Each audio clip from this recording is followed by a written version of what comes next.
remember that I looked up though right before I had to bail, and I saw their pictures, and it's like, I gotta go. I had to let everything else go, and the last thing I remember too is like jumping out of the truck. I had these pictures, 3 of them. One was of my stepson and my daughter. One was of my brothers and my sister and myself, and then the other one was with my girlfriend and I.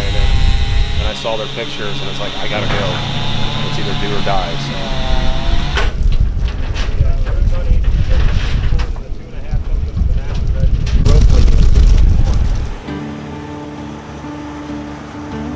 I'm gonna ratchet bind the boom to the excavator down so it doesn't pivot while we're driving down the road.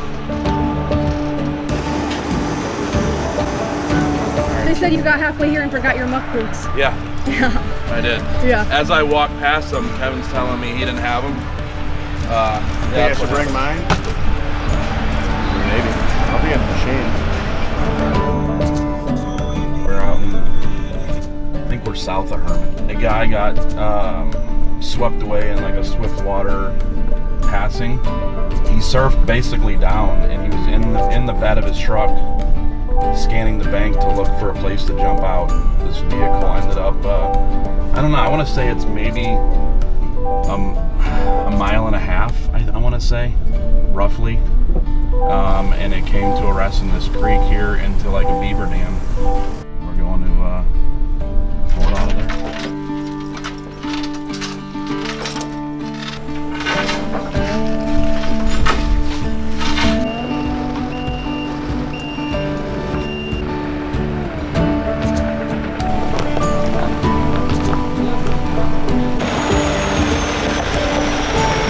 That's how you do a blindside.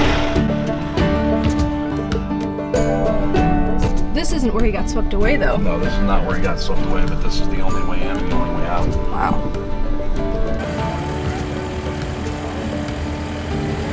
So are we anticipating having to cut down lots of limbs to get there? Yeah, hoping not.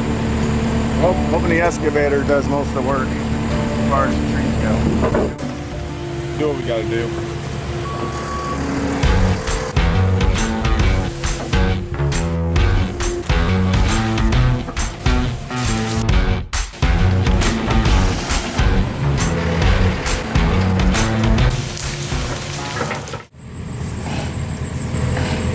He's having a hell of a time with that saw. First time. Yeah, probably.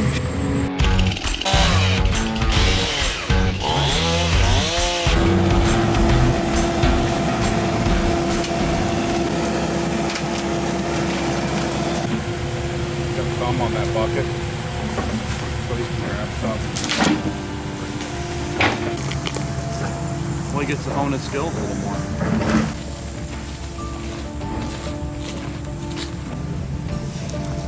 Jumped in way up there past those power lines. I was way up that way, so when I jumped out, it was another big turn. Jumped in there and it floated all the way to here. This was way all underwater or what? Yeah. Still got some pictures. How far away did it actually go in?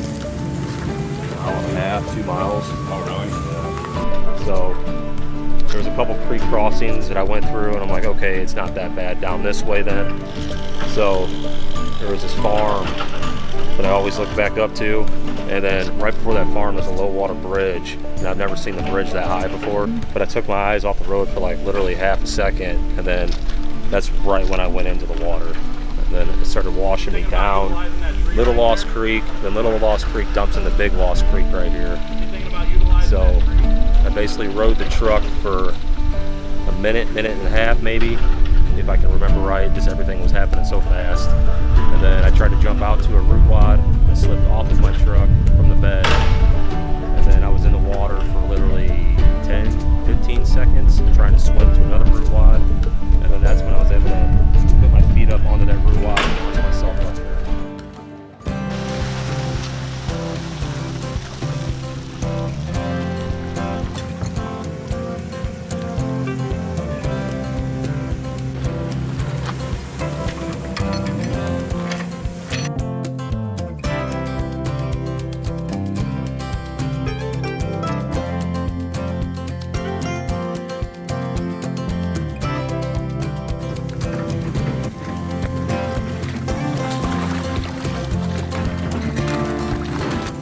oil.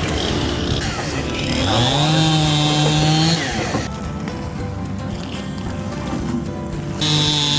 And that's what those pads that we brought for.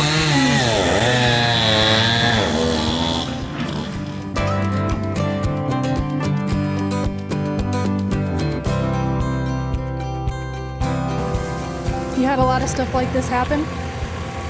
This one goes at the top. That's where the top is.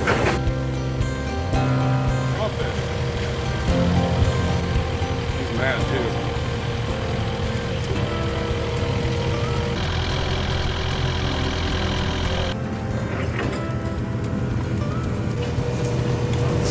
Those suckers will pinch the crap out of you too.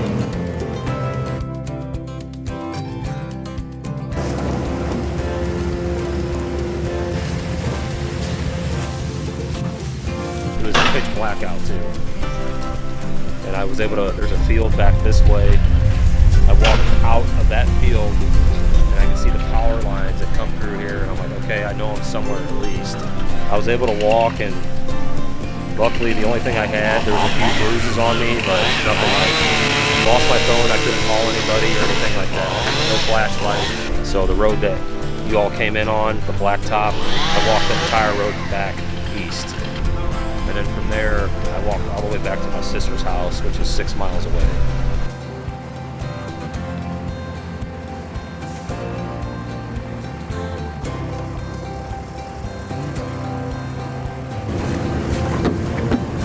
All the water in there?